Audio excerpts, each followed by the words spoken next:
विद्यार्थियों, एक बार पुनः आप सभी लोगों का स्वागत है। आज हम प्री बोर्ड परीक्षा 2 के विषय में चर्चा करेंगे। जैसा कि आपको पूर्वत ही यह ज्ञातव्य है कि हिंदी विषय में कुल 2 खंड हैं, खंड आ और खंड बा। संपूर्ण प्रश्न पत्र 80 अंकों में विभाजित है, जिसके लिए आपको 3 घंटे का समय मिलता है। यहाँ पर हम हिंदी विषय के खंड आ के अंतर्गत जो 40 महत्वपूर्ण बहुविकल्पीय प्रश्न पूछे जाते हैं और आपके प्री बोर्ड परीक्षा 2 में पूछे भी गए हैं, उन्हीं के विषय में अध्ययन करेंगे।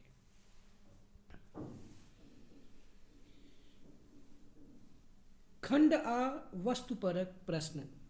प्रिय विद्यार्थियों, इसके अंतर्गत आपका पहला प्रश्न है कि निम्नलिखित गद्यांश को ध्यानपूर्वक पढ़कर पूछे गए प्रश्नों के उत्तर लिखिए। इस गद्यांश को आप स्वतः पढ़ लेंगे। इसके नीचे जो प्रश्न है, प्रश्न नंबर 1 है कि आधुनिक युग में संस्कृतियों में परस्पर संघर्ष प्रारंभ होने का प्रमुख कारण बताइए। 4 विकल्प हैं, जिसमें पहला है अनेक संस्कृतियों के मिलन से अतिक्रमण, बाह्य उपादान में अंतर, आस्था का डिगना, वैचारिक दुर्बलता। तो जो इसका सही उत्तर होगा वह है अनेक संस्कृतियों के मिलन से अतिक्रमण। इसके बाद फिर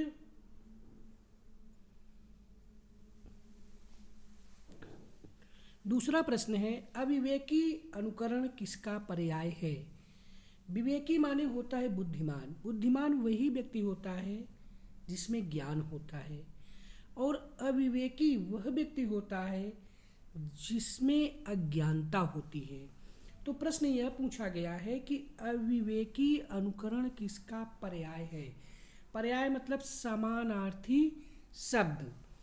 जिन शब्दों के अर्थ समान होते हैं उन्हें हम पर्याय या पर्यायवाची शब्द कहते हैं। तो अविवेकी अनुकरण किसका पर्याय है। अज्ञानता का, साक्षरता का, ज्ञान का, संस्कृति का। तो जो सही उत्तर होगा वह होगा प्रश्न नंबर 2 का विकल्प नंबर 1 अज्ञानता का। प्रश्न नंबर 3 है संस्कृति के निर्माण में किसका योगदान है। केवल जाति का, केवल देश का, जाति और देश का। उपरोक्त सभी विकल्प सही हैं। तो जो इसका सही उत्तर है वह प्रश्न नंबर 3 का विकल्प नंबर 3 है, जाति और देश का। प्रश्न नंबर 4 है हम अपनी सांस्कृतिक संपदा की उपेक्षा क्यों नहीं कर सकते। क्योंकि यह हमारी संस्कृति है, क्योंकि यह राष्ट्र की गरिमा के अनुरूप है, क्योंकि यह राष्ट्र की गरिमा के अनुरूप नहीं है, क्योंकि यह हमारी संस्कृति नहीं है। हम अपनी सांस्कृतिक संपदा की उपेक्षा क्यों नहीं कर सकते। उपेक्षा का मतलब होता है एक प्रकार से तिरस्कार। इसलिए नहीं कर सकते क्योंकि यह राष्ट्र की गरिमा के अनुरूप मतलब अनुकूल नहीं है। अतः प्रश्न नंबर 4 का विकल्प नंबर 3 सही होगा। प्रश्न नंबर 5 है कि हम विदेशी संस्कृति से क्या ग्रहण कर सकते हैं। संस्कृति के जीवंत तत्वों को, संस्कृति के अजीवंत तत्वों को, संस्कृति के त्याग को, संस्कृति के ग्रहण की क्षमता को। तो जो सही उत्तर होगा प्रश्न नंबर 5 का वह होगा विकल्प नंबर 1 संस्कृति के जीवंत तत्वों को। इसके बाद आपका जो अथवा में है दूसरा गद्य खंड, उसके नीचे जो प्रश्न पूछे गए हैं उसमें पहला प्रश्न है कि किन व्यक्तियों को आत्मनिर्भर कहा जा सकता है। जो दूसरों का मुंह नहीं ताकते, जो दूसरों का मुंह ताकते हैं, जो दूसरों पर निर्भर रहते हैं, जो आत्मविश्वासी नहीं होते हैं। तो आत्मनिर्भर का मतलब ही होता है अपने बल पर रहना, किसी पर आश्रित न रहना, किसी के सहारे न रहना। इसलिए इसका जो सही उत्तर होगा वह यह होगा कि जो दूसरों का मुंह नहीं ताकते हैं। गद्यांश का उपयुक्त शीर्षक लिखिए। स्वतंत्रता, आत्मनिर्भरता, आत्ममंथन, आत्मविश्वास। इस पूरे गद्यांश में आत्मनिर्भरता के विषय में बताया गया है, स्वावलंबी होने के विषय में बताया गया है। इसलिए जो इसका उचित शीर्षक होगा वह होगा आत्मनिर्भरता। प्रश्न नंबर 2 का विकल्प नंबर 2 सही होगा। प्रश्न नंबर 3 है, जीवन का अमूल्य आभूषण किसे कहा गया है? आत्मनिर्भरता को, आत्मविश्वास को, स्वावलंबन को, इनमें से कोई नहीं। तो जो इसका सही उत्तर होगा कि जीवन का अमूल्य आभूषण किसे कहा गया है, वह है स्वावलंबन को। प्रश्न नंबर 4, स्वावलंबी की दासी कहा गया है? सफलता को, असफलता को, परिश्रम को, आत्मनिर्भरता को। स्वावलंबी व्यक्ति जो होता है, जो अपने पर निर्भर होता है, ऐसे व्यक्ति की दासी सफलता होती है। यानी जो व्यक्ति स्वावलंबी होते हैं, जो आत्मनिर्भर होते हैं, ऐसे व्यक्तियों के लिए जो सफलता है वह दासी के समान होती है। था प्रश्न नंबर 4 का विकल्प नंबर 1 सही होगा। प्रश्न नंबर 5 है, स्वावलंबी मनुष्य प्रत्येक कार्य को कैसे पूरा करता है? मन से, दिमाग से, दासता से, आत्मबल से। स्वावलंबी मनुष्य प्रत्येक कार्य को अपने आत्मबल से पूरा करता है। इसलिए प्रश्न नंबर 5 का विकल्प नंबर 4 सही होगा।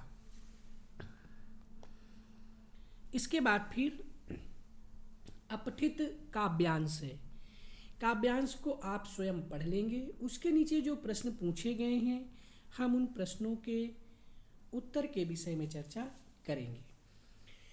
प्रश्न नंबर 1 है, राष्ट्र को प्रगति के पथ पर ले जाने का दायित्व किसके कंधों पर है? युवाओं के, वृद्धों के, नेताओं के, सरकार के।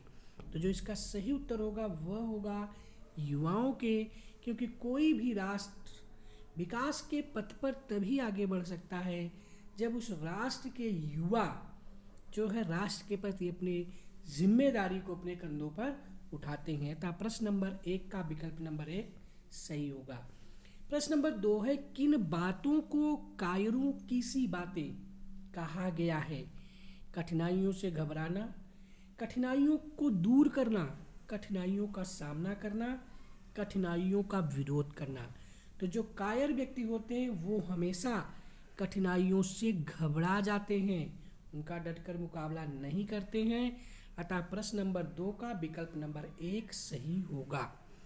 प्रश्न नंबर 3 है, नियति चक्र की गति बदलों में निहित अलंकार है? अनुप्रास अलंकार, यमक अलंकार, रूपक अलंकार और उत्प्रेक्षा अलंकार। तो यहाँ पर जो सही उत्तर होगा वह होगा रूपक अलंकार। ऐसा इसलिए होगा कि जहाँ पर उपमेय और उपमान को एक मान लिया जाता है। उपमेय मतलब जिसकी तुलना की जाती है और उपमान मतलब जिससे तुलना की जाती है। तो जहाँ पर उपमेय और उपमान को एक मान लिया जाता है वहाँ रूपक अलंकार होता है। इसलिए यहाँ पर नियति चक्र, नियति माने होता है प्रकृति, प्रकृति के चक्र की गति को बदलो। तो प्रकृति की चक्र की गति को कोई बदल नहीं सकता है। तो यहाँ पर प्रकृति, नियति की चक्र और गति दोनों को एक मान लिया गया, क्योंकि प्रकृति का नियम ही होता है परिवर्तन। वह खुद परिवर्तित होती रहती है, उसके गति को कोई परिवर्तन नहीं करता है। तो नियति चक्र की गति बदलो में यहाँ पर नियति चक्र की गति को एक मान लिया गया है, अर्थात उसके बदलो, गति बदलो, नियत चक्र को एक मान लेने के कारण यहाँ पर रूपक अलंकार का प्रयोग किया गया है। तो प्रश्न नंबर 3 का विकल्प नंबर 3 रूपक अलंकार सही होगा। प्रश्न नंबर 4 है, चाहे जिसे इधर कर दे तू, चाहे जिसे उधर क्षण में। इस पंक्ति में नव युवकों की कौन सी विशेषता प्रकट हो रही है? असंभव को संभव करने की, संभव को असंभव करने की, वस्तु को एक स्थान से दूसरे स्थान पर ले जाने की, आगे बढ़ने की। तो जो इसका सही उत्तर होगा वह ये होगा कि असंभव को संभव करने की। पास प्रश्न नंबर 4 का विकल्प नंबर 1 सही होगा। प्रश्न नंबर 5 है, कवि नव युवकों से क्या आह्वान कर रहा है? रुकने की, देखने की, आगे बढ़ने की, कहीं ना जाने की। तो जो इसका सही उत्तर होगा वह है कवि नव युवकों से आगे बढ़ने का आह्वान कर रहा है। इसके बाद अपठित काव्यांश से ही संबंधित दूसरा पद्य है जो कि अवथवा के रूप में आपके प्रश्न पत्र में पूछा गया है। इस पद्यांश को आप स्वतः पढ़ लेंगे। इसके नीचे जो प्रश्न पूछा गया है हम उस प्रश्न पर चर्चा करते हैं। प्रश्न नंबर 1 है कि बच्ची का पिता तो है, पंक्ति में किस भाव की अभिव्यक्ति हुई है?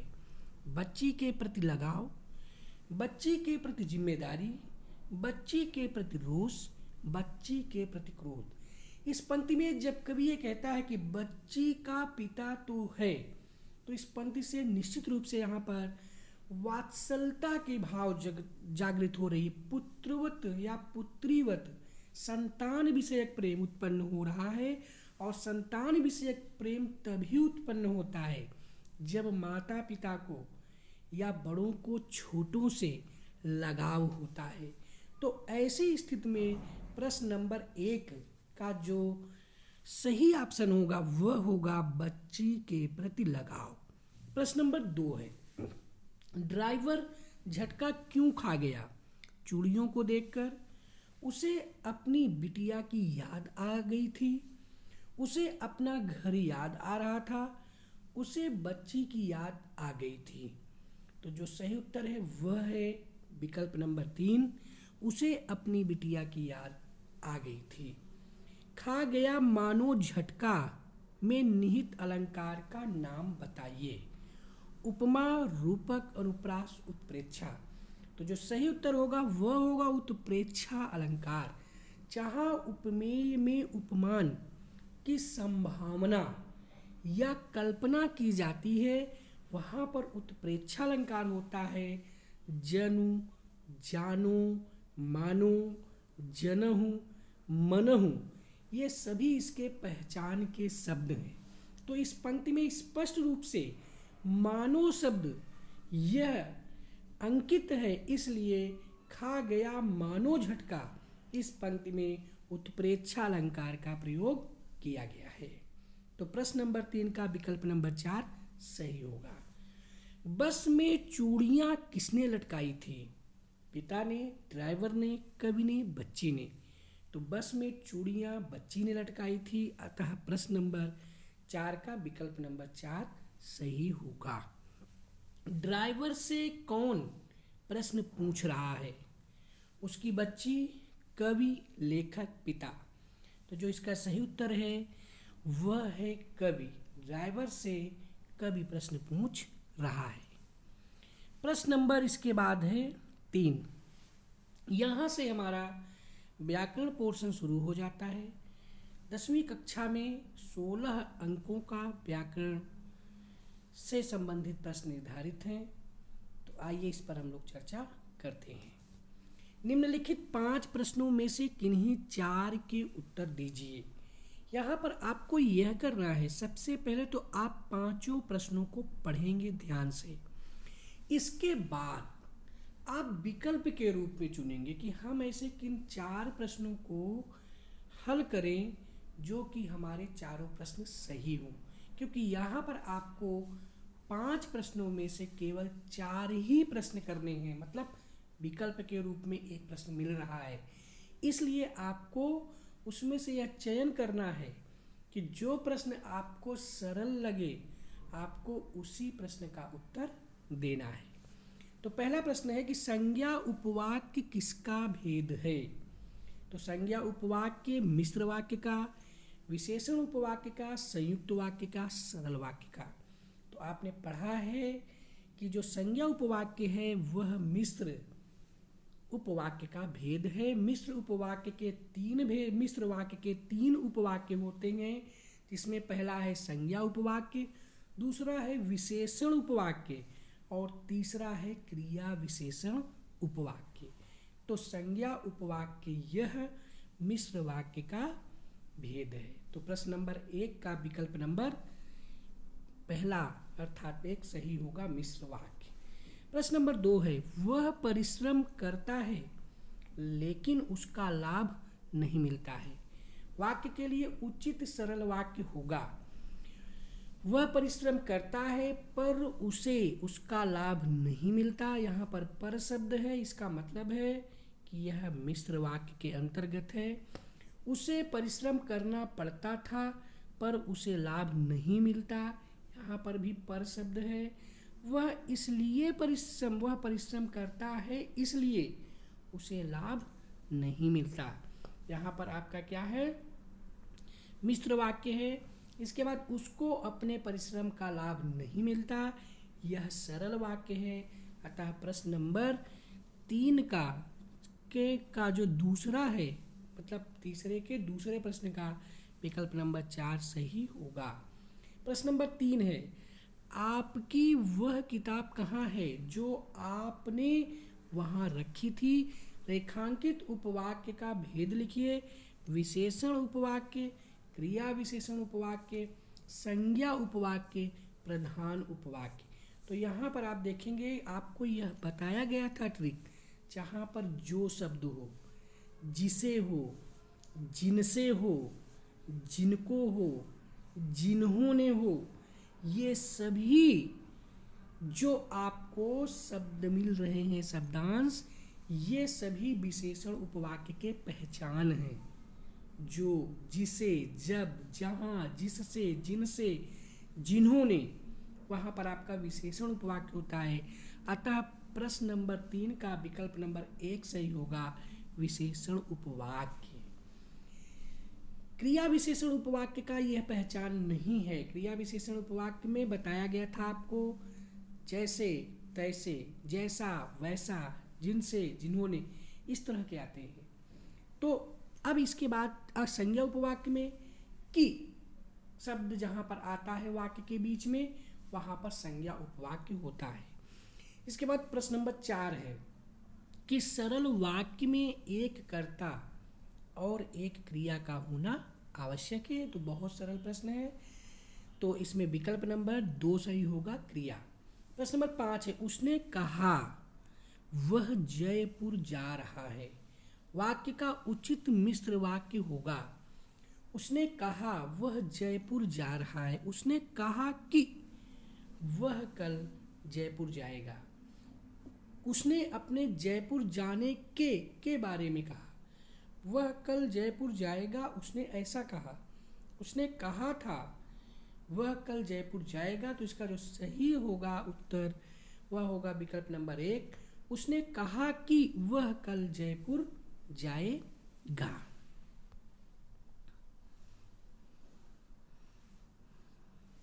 इसके बाद प्रश्न नंबर 4 है, निम्नलिखित 5 प्रश्नों में से किन्हीं 4 के उत्तर दीजिए। बच्चे खेलेंगे वाक्य के लिए उचित भाववाच्य होगा। बच्चे खेल चुके, बच्चे खेले थे, बच्चे खेल रहे थे, बच्चों द्वारा खेला जाएगा। तो जो इसका सही उत्तर है प्रश्न नंबर 4 के पहले प्रश्न का विकल्प नंबर 4 होगा। प्रश्न नंबर 2 है, निम्नलिखित वाक्य का वाच्य बताइए। गांधी जी ने विश्व को सत्य और अहिंसा का संदेश दिया। कर्तृवाच्य होगा कि भाववाच्य होगा कि कर्मवाच्य होगा कि संज्ञावाच्य है। संज्ञावाच्य तो होता ही नहीं है, वाच्य के 3 ही भेद होते हैं, कर्तृवाच्य, भाववाच्य और कर्मवाच्य। तो विकल्प नंबर 4 तो वैसे ही नहीं होगा। तो यहाँ पर जो आपका इसमें पूरे वाक्य में कर्ता की प्रधानता है, और कर्ता की जब प्रधानता हो, इसके साथ साथ आपको ट्रिक बताया गया था कि अगर कर्ता के बाद ने कारक चिन्ह आए अथवा शून्य कारक चिन्ह आए तो वहाँ पर आपका कर्तृवाच्य होता है। तो गांधी जी के बाद यहाँ पर ने कारक चिन्ह आ रहा है, इसलिए यह क्या है, कर्तृवाच्य है। बच्चा रोता है वाक्य के लिए उचित भाववाच्य होगा। तो यहाँ पर आप देखेंगे बच्चे जागेंगे, बच्चे से रोया जाता है। अब तो बच्चा रोया होगा, बच्चा रोया होगा। आपको ये बताया गया था कि भाववाच्य पहचानने का सबसे सरल तरीका है कि भाववाच्य सदैव अकर्मक होता है, उस वह सकर्मक नहीं होता है, और कर्ता के बाद से कारक चिन्ह का प्रयोग किया जाता है। तो यहाँ पर इस तरह से इस प्रश्न का जो विकल्प नंबर 3 है, बच्चे से रोया जाता है, यह सही आंसर होगा। प्रश्न नंबर 4 है जो कि बेहद ही सरल है, बहुत आसान है कि वाच्य के कितने प्रकार होते हैं, 3, 4, 1, 2। तो जो सही उत्तर है वो होगा 3। वाच्य के 3 भेद होते हैं, कर्तृवाच्य, कर्मवाच्य और भाववाच्य। अतः प्रश्न नंबर 4 का विकल्प नंबर 1 सही होगा। इसके बाद मोहन से फूल तोड़ा जाता है, उदाहरण किस वाच्य का है, विशेषण, कर्तृवाच्य, भाववाच्य, कर्मवाच्य। मोहन से फूल तोड़ा जाता है, हमने आपको जो ट्रिक बताई थी कर्तृवाच्य की, उसमें यह बताया था कि अगर कर्ता के बाद ने कारक चिन्ह आएगा अथवा शून्य कारक चिन्ह आएगा तभी कर्तृवाच्य होगा, लेकिन यहाँ पर मोहन के बाद से कारक चिन्ह आ रहा है, इसका मतलब है कि यह कर्तृवाच्य नहीं है। इस वाक्य में किसकी प्रधानता आ रही है, कर्म की प्रधानता आ रही है। फूल तोड़ा जाता है, किससे, मोहन से। तो फूल तोड़ना क्या है, प्रिय है मोहन को, इसलिए यहाँ पर यह पूरा वाक्य क्या है, सकर्मक है, और कर्मवाच्य सदैव सकर्मक होता है, इसलिए यहाँ पर आपका कर्मवाच्य होगा। मोहन से फूल तोड़ा जाता है, इसमें कर्मवाच्य है, था प्रश्न नंबर 5 का विकल्प नंबर 4 सही होगा। इसके बाद प्रश्न नंबर 5 है, निम्नलिखित 5 प्रश्नों में से किन्हीं 4 के उत्तर दीजिए। यहाँ पर आपको ये ध्यान रखना है कि जो 4 प्रश्न आपको सबसे अधिक सही लग रहे हों, सरल लग रहे हों, जिसमें आपको पूर्ण विश्वास हो कि नहीं ये मेरा प्रश्न सही है, आप उन्हीं 4 प्रश्नों को ही चुन करके उनके उत्तर दें। प्रश्न नंबर 5 के अंतर्गत पहला प्रश्न जो है वह यह है कि वाक्य में प्रयुक्त पदों का व्याकरणिक परिचय देना ही अर्थ, शब्द, भाव, पद परिचय कहलाता है। तो जो सही उत्तर होगा वह होगा पद परिचय कहलाता है। प्रश्न नंबर 1 का विकल्प नंबर 4 सही होगा। गीता 7वीं कक्षा में पढ़ रही है, रेखांकित पद का उचित पद परिचय कौन सा होगा, प्रश्नवाचक विशेषण, संख्यावाचक विशेषण, परिमाणवाचक विशेषण, गुणवाचक विशेषण। चूंकि कक्षा क्या है, यह एक जाति है और उसके पहले यह निश्चित किया जा रहा है, मतलब कक्षा क्या है यहाँ पर विशेष है और उसका विशेषण क्या है, 7वीं। 7वीं क्या है, यह एक संख्या है, तो इसलिए यह कौन सा विशेषण होगा, संख्यावाचक विशेषण होगा। तो गीता 7वीं कक्षा में पढ़ रही है, इसका सही उत्तर होगा संख्यावाचक विशेषण।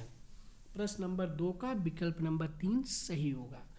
वह भावुक व्यक्ति है, रेखांकित पद का उचित पद परिचय होगा, गुणवाचक विशेषण, सार्वनामिक विशेषण, संख्यावाचक विशेषण, परिमाणवाचक विशेषण। तो विशेषण उसे कहते हैं जो किसी की विशेषता को बताता है। तो भावुक और व्यक्ति, यहाँ पर व्यक्ति विशेष से है और इसकी विशेषता किससे बताई जा रही है, भावुक शब्द से, जो व्यक्ति का क्या होता है, गुण होता है। इसलिए जो है यहाँ पर आपका जो प्रश्न नंबर 3 है उसका विकल्प नंबर 1 सही होगा, गुणवाचक विशेषण। हमेशा तेज चला करो, रेखांकित पद के लिए उचित पद परिचय होगा, विस्मयादि बोधक, क्रिया विशेषण, समुच्चय बोधक, संबंध बोधक। तो इसमें जो सही उत्तर होगा वह होगा प्रश्न नंबर 4 का विकल्प नंबर 2, क्रिया विशेषण। क्योंकि चला करो यह क्रिया है और इसकी विशेषता क्या बताई जा रही है, तेज चला करो, इसलिए जो है यह क्या है, क्रिया विशेषण है। जिस क्रिया के द्वारा किसी की विशेषता बताई जाती है उसे क्रिया विशेषण कहते हैं। यानी जिस विशेषण के द्वारा क्रिया की विशेषता बताई जाती है उसे क्रिया विशेषण कहते हैं। अतः प्रश्न नंबर 4 का विकल्प नंबर 2 सही होगा। वे विद्यालय गए परंतु वहां अवकाश था। रेखांकित पद के लिए उचित पद परिचय चुनिए। संबंध बोधक, समुच्चय बोधक, क्रिया विशेषण, विस्मयादि बोधक। तो परंतु, और, तथा, अथवा ये सभी ऐसे शब्द हैं जो दो वाक्यों को जोड़ने का काम करते हैं। तो जहां पर कोई चीज जोड़ी जाती है वहां पर आपका समुच्चय बोधक अव्यय होता है।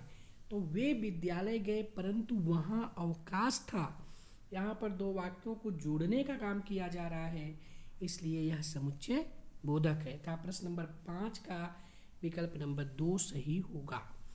प्रश्न नंबर 6 है, निम्नलिखित 5 प्रश्नों में से किन्हीं 4 के उत्तर दीजिए। रस से संबंधित यहाँ पर 5 प्रश्न पूछे गए हैं।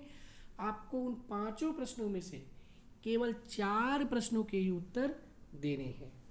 वीर रस का आलंबन विभाव होगा। आवेग, उत्साही व्यक्ति, शत्रु, आक्रमण।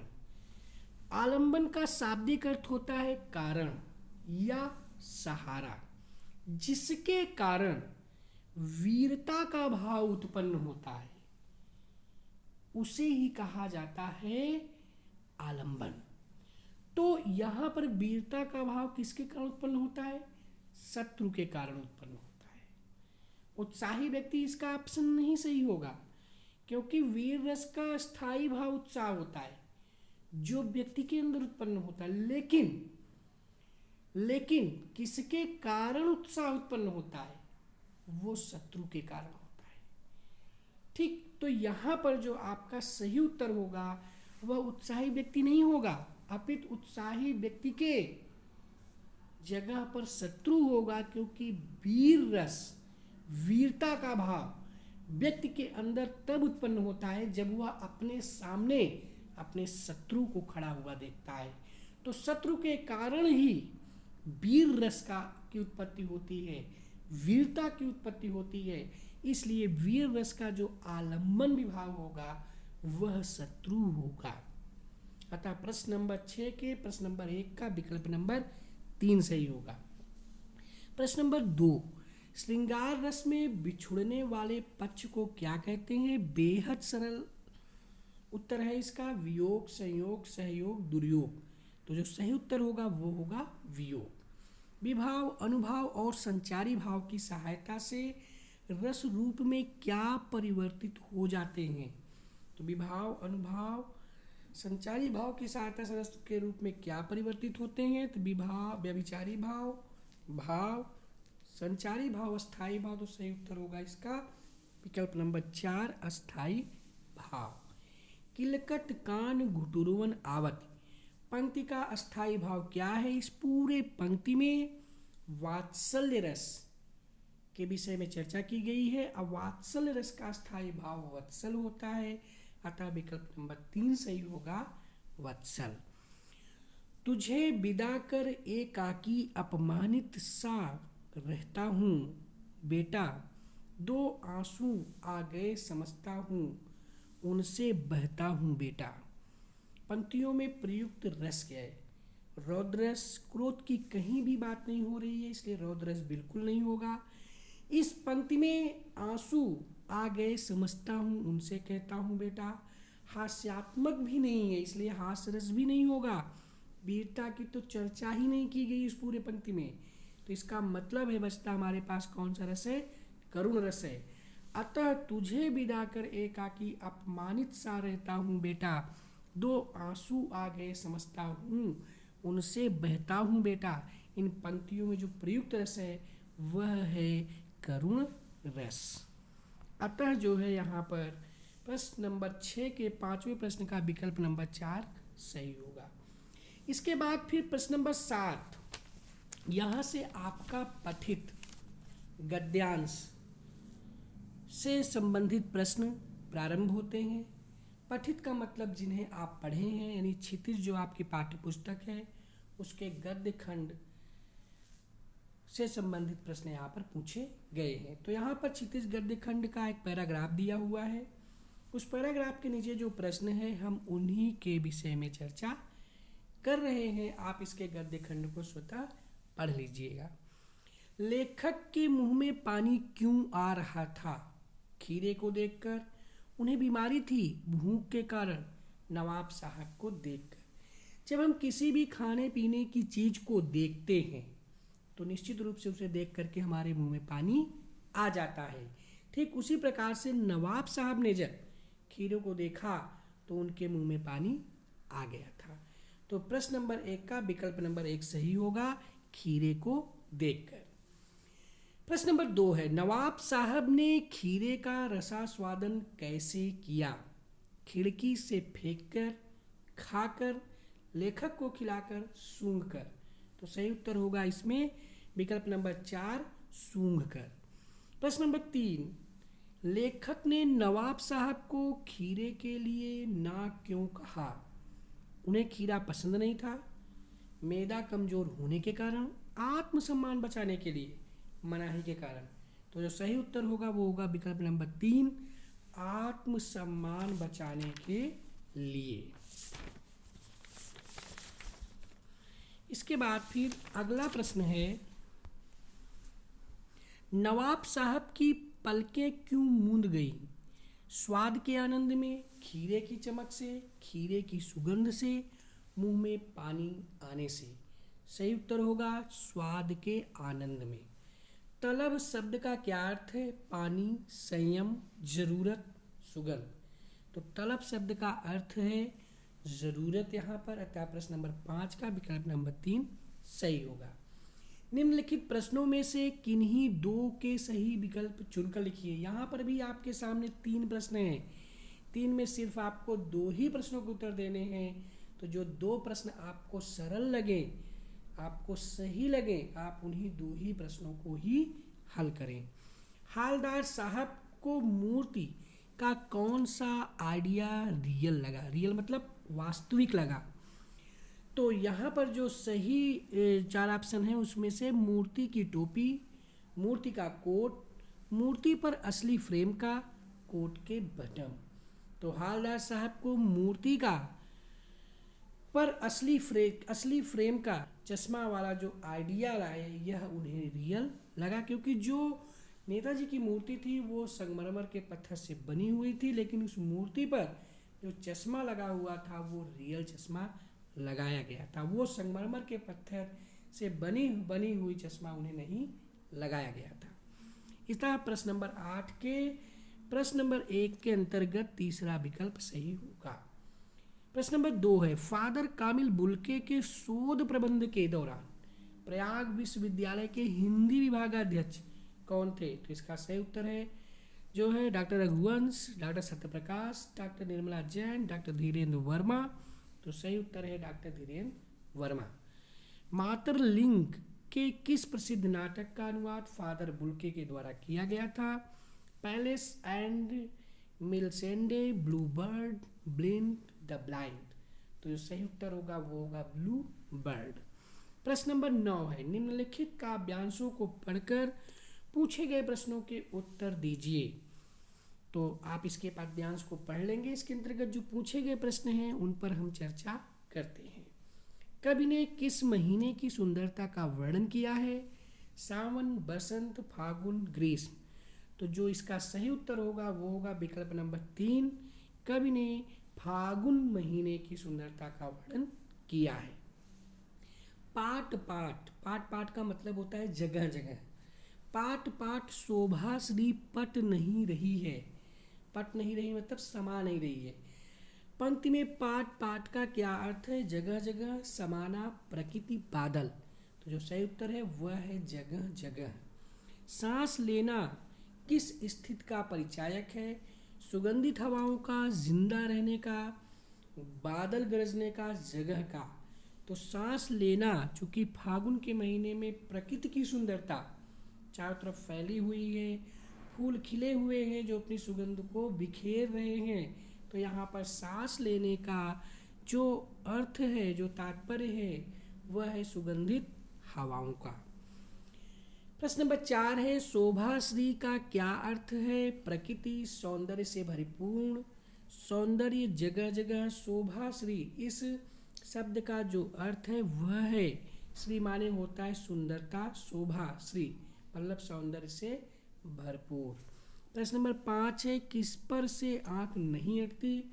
फागुन की आभा, सुगंधित हवाओं, वसंत की सुंदरता, रंग बिरंगी पत्तियों से।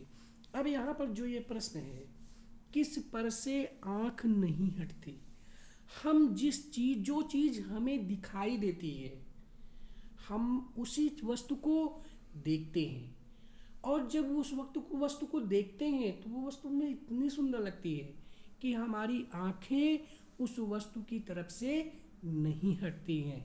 तो इस कविता में अगर हम इसके विकल्प की ओर ध्यान दें, फागुन की आभा, सुगंधित हवाएं, वसंत की सुंदरता, इन्हें हम स्पर्श नहीं कर सकते हैं, इन्हें हम सिर्फ कल्पना के द्वारा महसूस कर सकते हैं, हम इन्हें देख नहीं सकते हैं।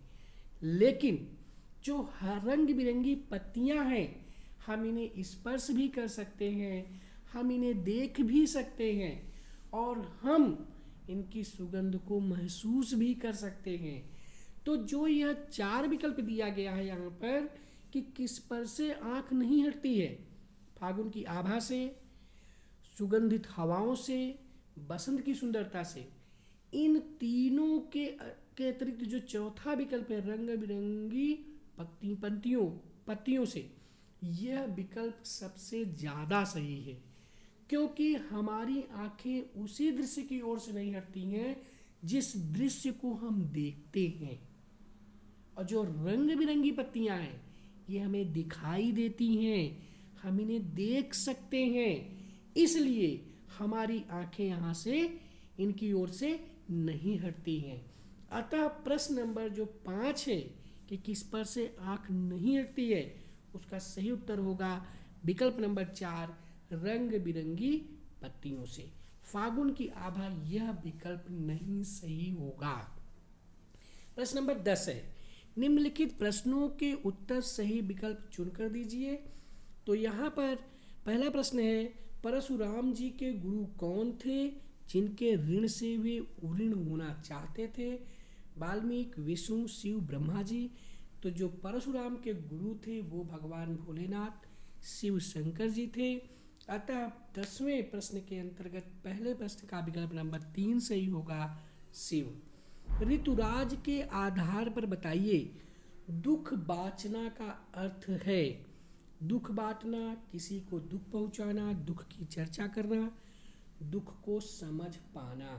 सही विकल्प है, सही उत्तर है, बांटना शब्द का अर्थ होता है समझना, ना कि उसे प्रकट करना, क्योंकि दुख बांटना नहीं आता है, मतलब दुख समझना नहीं आता है किसी का, तो इसलिए दुख बांटना का जो अर्थ होगा वह है दुख को समझ पाना। अतः प्रश्न नंबर 10 के दूसरे प्रश्न के अंतर्गत विकल्प नंबर 4 सही होगा।